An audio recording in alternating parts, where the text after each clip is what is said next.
नमस्कार, मैं हूं सत्यपाल और आप देख रहे हैं CWB हिंदी न्यूज। शक संवत 1946 विक्रम संवत 2081 आज ज्येष्ठ मास के कृष्ण पक्ष की त्रयोदशी तिथि और दिन मंगलवार है। तदनुसार अंग्रेजी तारीख 4 जून सन 2024। सबसे पहले आज के मुख्य समाचार। देश भर में लोकसभा चुनाव के लिए आज होगी वोटों की गिनती। हरियाणा में काउंटिंग के लिए बनाए गए 90 सेंटर। हरियाणा में 11 जिलों के डीसी पर एक्शन की तैयारी। सीएम सैनी की ट्रांसफर लिस्ट में 2 कमिश्नर भी, पुलिस रेंज के एडीजीपी और आईजीपी बदले जाएंगे। चुनाव आयोग को आज काउंटिंग के दौरान हिंसा की आशंका, 7 राज्यों में फोर्स तैनात। कांग्रेस ने कार्यकर्ताओं से कहा गड़बड़ी दिखने पर वीडियो बनाएं। हरियाणा में ग्रुप सी व ग्रुप डी के 53,000 पदों की भर्ती का परिणाम रद्द, नए सिरे से होगी भर्ती। हरियाणा लोकसभा चुनाव अपडेट। सियासत के दिग्गजों की किस्मत का फैसला होगा आज, इनका भविष्य तय करेगा ये चुनाव परिणाम। चुनाव के तुरंत बाद आम जनता को लगा झटका। हरियाणा के इस टोल को पार करने पर अब जेब करनी होगी ज्यादा ढीली। हरियाणा में इस तरीके से करें धान की खेती, मिलेगी 4,000 रुपए प्रोत्साहन राशि। हरियाणा में बिना मंजूरी के विदेश नहीं जा पाएंगे अध्यापक, गए तो होगी ये कार्रवाई, बताएंगे पूरी अपडेट। अमूल के बाद हरियाणा में वीटा ने बढ़ाए अपने दाम, 2 रुपए महंगा हुआ। रात 12 बजे से कीमतें हुई लागू। फ्लेवर्ड मिल्क के रेटों में कोई बढ़ोतरी नहीं। यूनियन बैंक में एफडी पर अब ज्यादा ब्याज। बैंक ने फिक्स्ड डिपॉजिट यानी एफडी की ब्याज दरों में किया बदलाव, अब 8% तक सालाना रिटर्न मिलेगा। और बाबा अमरनाथ पूर्ण स्वरूप में आई नजर। इस बार अमरनाथ यात्रा 52 दिन की होगी। 29 जून से शुरू होगी यात्रा, 19 अगस्त तक चलेगी। और अब खबरें विस्तार से। हरियाणा के हिसार स्थित चौधरी चरण सिंह कृषि विश्वविद्यालय के कृषि मौसम विज्ञान विभाग द्वारा मौसम पूर्वानुमान जारी किया गया है। इसके तहत प्रदेश के कई स्थानों पर उत्तर पश्चिमी हवाएं चलने, आंशिक बादलवाई धूल भरी हवाएं चलने व कुछ एक स्थानों पर गरज चमक के साथ हल्की बूंदाबांदी की संभावना जताई गई है। आमतौर पर मौसम 8 जून तक परिवर्तनशील रहने की संभावना बताई गई है। इस दौरान उत्तर पश्चिमी हवाएं चलेंगी तथा कहीं कहीं आंशिक रूप से बादलवाई देखने को मिल सकती है। 5 से लेकर 7 जून के दौरान प्रदेश में पश्चिमी विक्षोभ का आंशिक प्रभाव देखने को मिलेगा और उत्तरी व दक्षिणी पश्चिमी जिलों में कुछ स्थानों पर गरज व चमक के साथ हवाएं चलेंगी। कहीं कहीं हल्की बूंदाबांदी होने की संभावना बताई गई है। उसके बाद मौसम पहले की तरह खुश्क और गर्म रहेगा। वहीं लगातार 21 दिनों से चल रही लू ने प्रदेश में पिछले 42 सालों का रिकॉर्ड तोड़ दिया है। हरियाणा के 10 लोकसभा सीटों के लिए मतगणना 4 जून की सुबह यानी आज 8 बजे शुरू होगी। 10 लोकसभा सीटों के लिए विधानसभा वाइज 90 काउंटिंग सेंटर बनाए गए हैं। चुनाव आयोग से जुड़े अधिकारियों के मुताबिक सुबह 9 बजे तक पहला रुझान आ जाएगा। वहीं दोपहर 1 से 2 बजे तक लोकसभा सीट पर हार या जीत की स्थिति स्पष्ट हो जाएगी। राज्य में करनाल से पूर्व सीएम मनोहर लाल खट्टर के अलावा 2 केंद्रीय मंत्रियों गुरुग्राम से राव इंद्रजीत और फरीदाबाद से कृष्णपाल गुर्जर की हार जीत पर भी आज फैसला होगा। इसके अलावा रोहतक सीट पर पूर्व सीएम भूपेंद्र सिंह हुड्डा के बेटे राज्यसभा सांसद दीपेंद्र हुड्डा और हिसार सीट से पूर्व डिप्टी पीएम चौधरी देवलाल के बेटे रणजीत चौटाला को लेकर भी सबकी नजर रहेंगी। काउंटिंग से पहले हरियाणा में हलचल तेज हो गई है। पूर्व सीएम मनोहर लाल खट्टर को अचानक दिल्ली बुला लिया गया है, जहां पहले उनकी मुलाकात जेपी नड्डा और अमित शाह से हुई है, फिर तीनों पीएम मोदी से मिले हैं। चर्चा है कि खट्टर को नड्डा की जगह भाजपा का राष्ट्रीय अध्यक्ष बनाया जा सकता है। वहीं कांग्रेस उम्मीदवार दीपेंद्र हुड्डा भी दिल्ली से रोहतक पहुंच गए हैं। वे यहां आज होने वाली काउंटिंग के दौरान मौजूद रहेंगे। देश भर में लोकसभा चुनाव के लिए आज यानी 4 जून को वोटों की गिनती होगी। वहीं हरियाणा की बात करें तो यहां सभी 10 लोकसभा सीटों की काउंटिंग के लिए विधानसभा वाइज 90 काउंटिंग सेंटर बनाए गए हैं, जबकि करनाल विधानसभा उपचुनाव के लिए अलग से काउंटिंग सेंटर बनाया गया है। इलेक्शन कमीशन ऑफ इंडिया यानी ईसीआई द्वारा वोटों की गिनती की मॉनिटरिंग के लिए सभी काउंटिंग सेंटरों पर ऑब्जर्वर नियुक्त किए गए हैं, जबकि electronically transmitted postal ballot system व पोस्टल बैलेट की काउंटिंग के लिए एक रिटर्निंग ऑफिसर यानी कि आरओ नियुक्त किया गया है। वहीं इस बार पुलिस वेरिफिकेशन कराने वाली पार्टियों के एजेंटों को ही काउंटिंग हॉल में प्रवेश करने की अनुमति दी जाएगी। इसके अलावा हर काउंटिंग टेबल पर अलग से एआरओ की तैनाती भी की गई है। हरियाणा में काउंटिंग सेंटर का पूरा कंट्रोल एआरओ के पास रहेगा और उनकी अनुमति के बिना किसी भी अनाधिकृत व्यक्ति को काउंटिंग सेंटर में एंट्री की इजाजत नहीं होगी। ईवीएम व पोस्टल बैलेट की गिनती की फोटो खींचने पर भी प्रतिबंध रहेगा।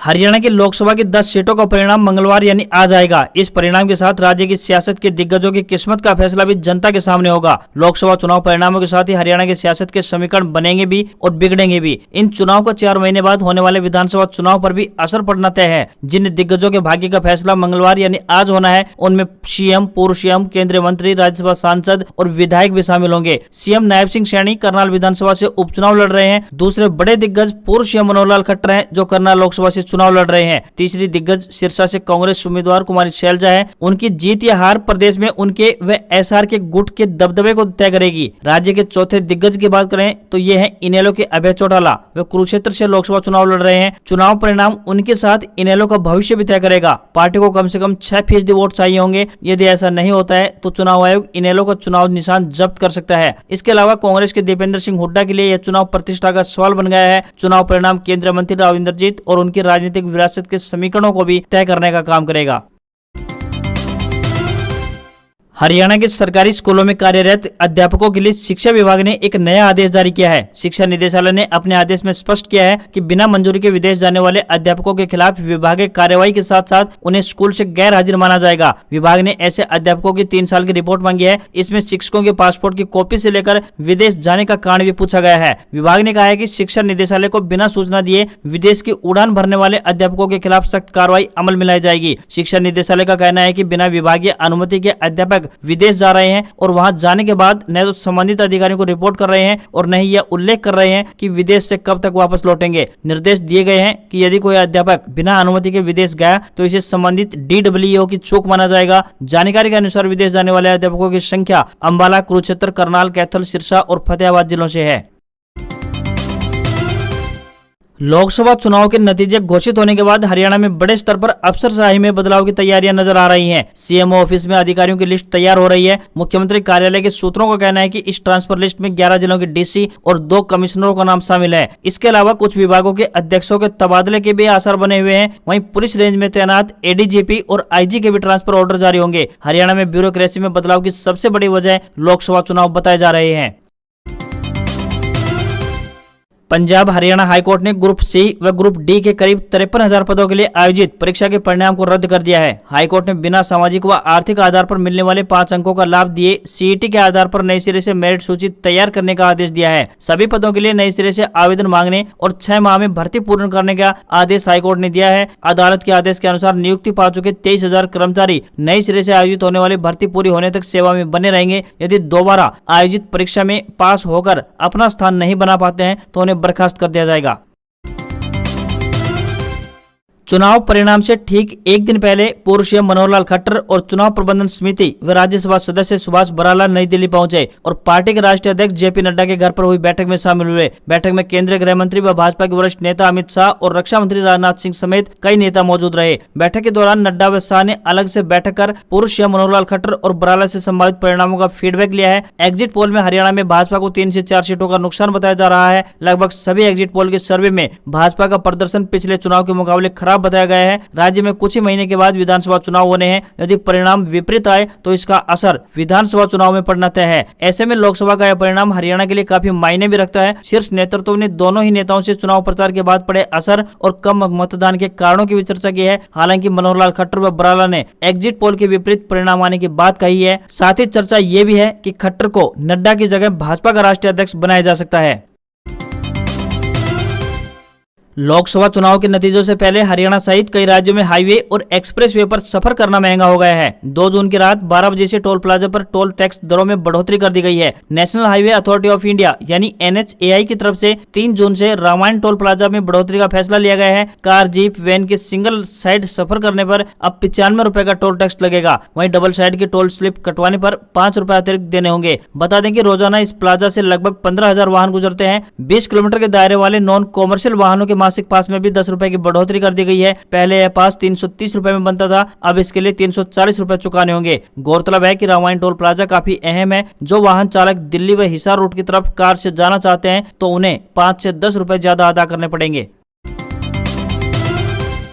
हरियाणा में किसानों के लिए एक जरूरी खबर सामने आ रही है। बता दें कि सूबे में लगातार गिर रहे भूजल स्तर की समस्या को देखते हुए राज्य सरकार ने इस बार धान की सीधी बिजाई यानी DSR का टारगेट बढ़ा दिया है। धान की सीधी बिजाई के लिए 15 जून तक का समय सबसे उचित माना गया है। कृषि विभाग के एक अधिकारी ने बताया कि धान की सीधी बिजाई करने वाले किसानों को 4,000 रुपए प्रति एकड़ के हिसाब से प्रोत्साहन राशि दी जाएगी। इसके लिए किसानों को मेरी फसल मेरा ब्यौरा पोर्टल पर रजिस्ट्रेशन करवाना होगा। पात्र किसानों को मेरा पानी मेरी विरासत योजना के तहत इसका लाभ दिया जाएगा। यहाँ पर बताते चलें कि परंपरागत तरीके से धान की खेती करने पर बहुत अधिक पानी की बर्बादी होती है, जबकि सीधी बिजाई करने पर 20% तक पानी की बचत की जा सकती है और इसी के कारण ये सब किया जा रहा है।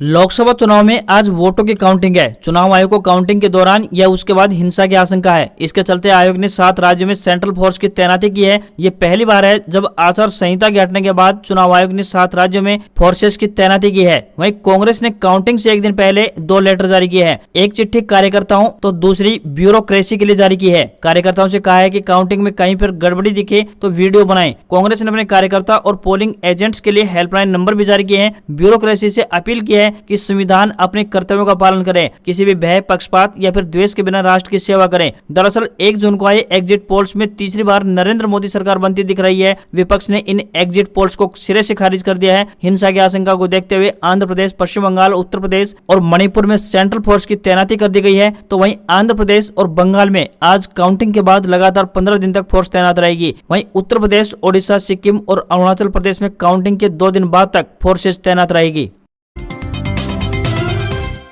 राजस्थान स्थित खाटू श्याम धाम जाने वाले श्रद्धालुओं के लिए एक अच्छी खबर सामने आ रही है। गर्मी की छुट्टियों में बड़ी संख्या में रेवाड़ी, गुरुग्राम, दिल्ली और अन्य जगहों से श्रद्धालु रेवाड़ी होकर खाटू श्याम जाते हैं। ऐसे में अतिरिक्त यात्री भार को देखते हुए रेलवे द्वारा रेवाड़ी रिंगस के बीच समर स्पेशल ट्रेन का संचालन शुरू किया गया है। Rings Rewari summer special train 1, 2, 8, 9, 15, 16, 17, 18, 22, 23, 29 और 30 जून तक चलेगी। यह ट्रेन रिंगस से दोपहर 3 बजे रवाना होकर शाम को 6:20 पर रेवाड़ी पहुंच जाएगी। इसी तरह train number 09637 Rewari rings summer special train 1, 2, 8, 9, 15, 16, 17, 18, 22, 23, 29, 30 जून को रेवाड़ी से 11:40 पर रवाना होकर दोपहर बाद 2:40 पर रिंगस स्टेशन पहुंच जाएगी। बीच रास्ते में यह ट्रेन दोनों दिशाओं में कुंड, काठुआस, अटेली, नारनौल, अमरपुर, जोरासी, निजामपुर, डाबला, माउंडा, नीम का थाना, कांवट और श्री माधोपुर स्टेशनों पर ठहराव करती हुई जाएगी।